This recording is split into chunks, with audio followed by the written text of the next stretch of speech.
welcome to our exploration of Chapter 6 of the Book of Lying Yeah. by Judea Pearl and Dana McKenzie. Okay. This summary and podcast have been prepared by Amira Faye. You ready to dive into some seriously mind-bending paradoxes? Absolutely. Chapter 6 is like a carnival funhouse for our brains, Okay. showing us how easily our intuition about probability and statistics can be tricked. All right, let's start with a classic, the Monty Hall problem. You're on a game show, 3 doors, one has a car, the other 2 have goats. You pick a door. The host, who knows what's behind each door, opens a different door, revealing a goat. They then give you the option to stick with your original choice or switch to the other closed door. Most people would think the odds are 50-50 at this point, right? That's the natural assumption, but surprisingly, switching doors actually doubles your chances of winning. Hold on, are you saying most people would actually be hurting their chances by sticking with their gut instinct? Why is our intuition so off here? Because our brains crave causal explanations. We see a pattern and assume there must be a cause. But with the Monty Hall problem, the host's action of revealing a goat creates a kind of informational bias. It's not about a direct causal link between your choice and the car's location, but rather about how the host's knowledge skews the probabilities. So it's like the host is giving you a secret hint, even if they don't mean to. Exactly. Think of it this way. Initially, when you picked a door, you had a 13 chance of being right. Okay. That means there's a 23 chance the car is behind one of the other 2 doors. When the host reveals a goat, they're essentially concentrating that entire 23 probability onto the single remaining closed door. Okay, I think I'm starting to see it. But this idea of the host's action creating a spurious dependence, that still feels a bit abstract. Can you give a real-world example? Imagine you're analyzing a survey about exercise and heart health. You might find a correlation between owning a treadmill and having heart problems. On the surface, this might make you think treadmills are bad for your heart. But what if the survey didn't account for age? Older people are more likely to own treadmills and more likely to have heart problems. So the treadmill isn't causing the heart problems, it's just that both are more common in older people. Exactly. Age is the hidden variable, what we call a collider in causal diagrams. It's like a fork in the road where 2 paths converge. By focusing on people who own treadmills, you're essentially conditioning on that collider, and that's what creates the misleading correlation. So we need to be really careful about drawing conclusions from correlations without understanding the full causal picture. It's like we need to put on those detective hats and look for any hidden variables that might be skewing the evidence.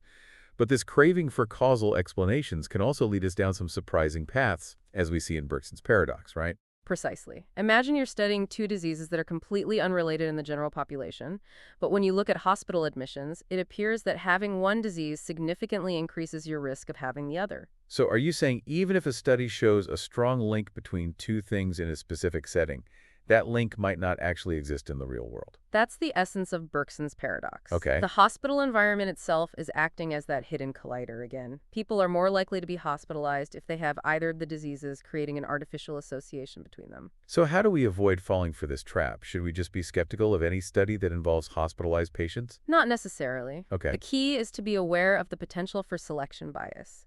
Researchers can use various statistical techniques to adjust for these biases and get a more accurate picture of the true relationship between variables. This reminds me of a study I read about that found a surprisingly high frequency of bone disease among hospitalized individuals with respiratory disease.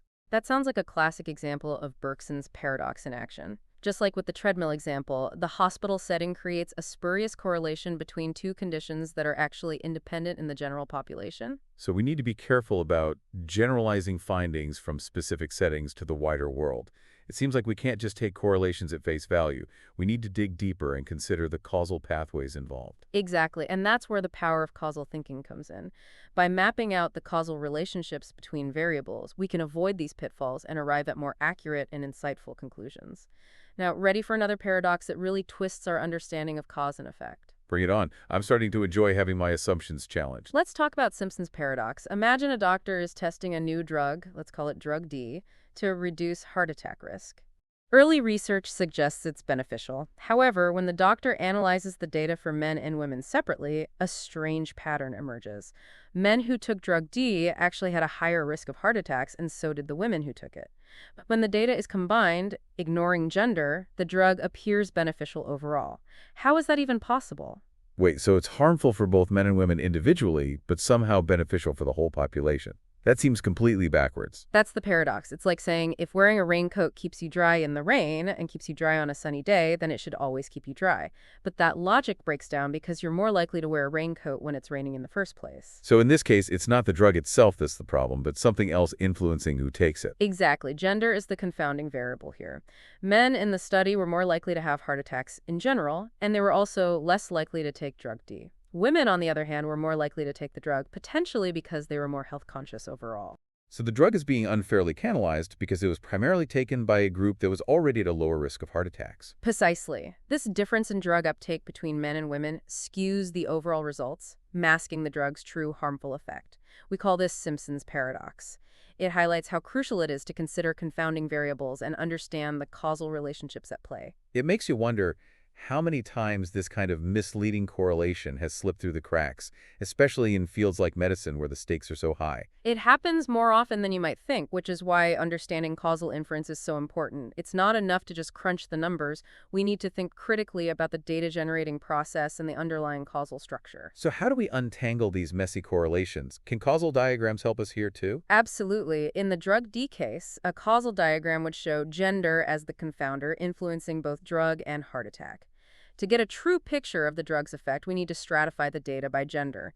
That way, we're comparing apples to apples and oranges to oranges. So in this scenario, looking at the aggregated data actually gives us the wrong answer, right? Exactly. It's a powerful reminder that how we analyze data, whether we aggregate it or stratify it, depends on the causal structure of the problem, not just the numbers themselves.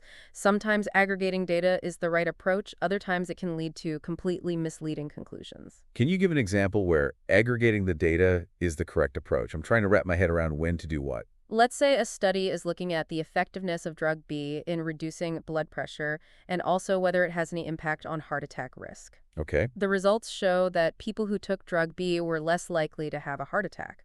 In this case, aggregating the data actually does accurately reflect the drug's effect. So why is aggregating okay here, but not with drug D? They both seem like they have multiple factors at play. The difference lies in the causal structure.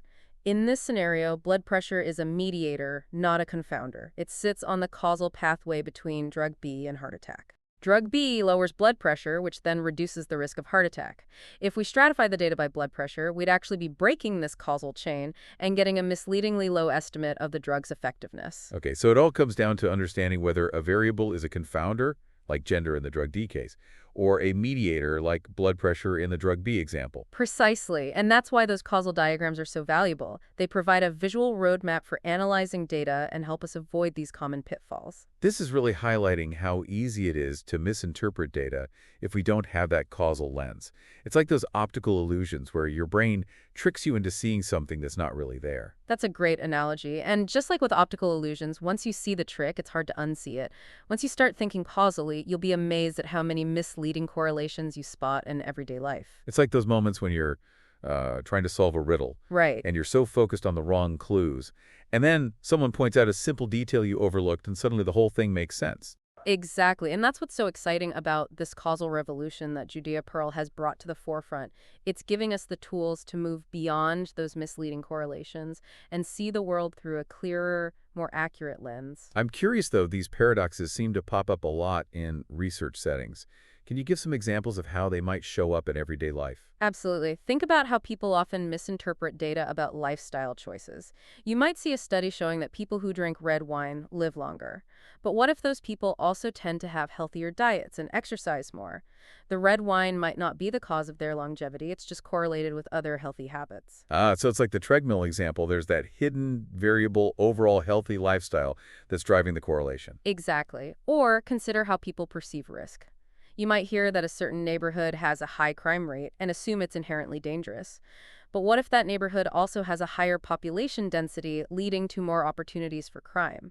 The neighborhood itself might not be the cause of the crime, it's just a factor that influences the likelihood. These paradoxes really make you think twice about jumping to conclusions based on surface-level observations. We need to be more like detectives, digging deeper to uncover the real causal story. That's a great way to put it, and the more we understand these paradoxes, the better equipped we are to make informed decisions in all aspects of our lives. So before we wrap up, what are some key takeaways our listeners should remember from our exploration of these mind-bending paradoxes? First, correlations can be deceiving. Always ask yourself, why might these variables be related?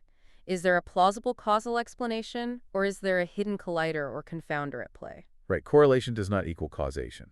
We need to remember that those catchy headlines often oversimplify complex relationships. Second, consider the data generating process. How is the data collected? Are there any biases that might be skewing the results? And always be wary of drawing sweeping conclusions from limited data sets. It's like that saying, statistics are like bikinis. What they reveal is suggestive, but what they conceal is vital. We need to look beyond the surface and think critically about the context. And finally, embrace the power of causal diagrams.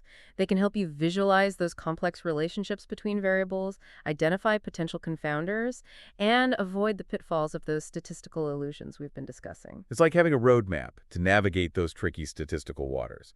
Now, I know we've covered a lot of ground today, and it might feel a bit overwhelming. It's true that these concepts can be challenging at first, but that's what makes them so rewarding to explore. The more we learn about these paradoxes, the more we realize how much we don't know. And that sparks a curiosity to keep learning and questioning. Speaking of learning and questioning, we've only just scratched the surface of Judea Pearl's work. In the upcoming chapters of the Book of Why, we'll delve even deeper into the world of causation, exploring concepts like inventions, counterfactuals, and the do calculus. These tools will allow us not only to understand why things happen, but also to make predictions about what might happen if we intervene in the world around us. It opens up a whole new realm of possibilities for how we can use data to solve problems and make better decisions.